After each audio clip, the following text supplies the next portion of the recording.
fix that copier. Hey, what you doing? That would be working.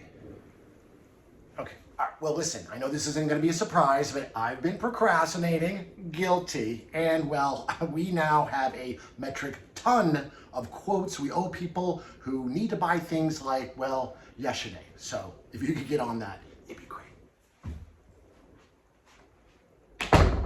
Oh, and each of these have like 10 preferred providers, and our people want answers. And while you were out, we changed the process. You see, now people send the requests to me, and I send them to Slingr. All done. How's that possible? The cut and paste and swivel chair email department would have been busy for weeks. Oh, possible.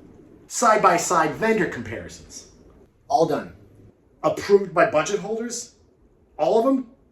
Finished. Wow.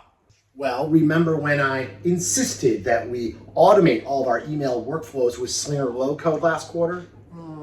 Yeah.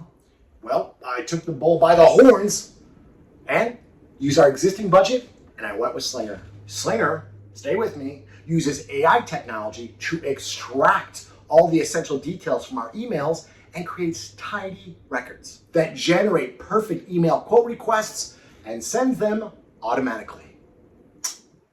So you're talking about one-click vendor email to everyone at once. Yes, and catches all the email replies and eliminates my entire copy and paste drudgery and, well, your job. I guess you have to manage the machines before they manage you.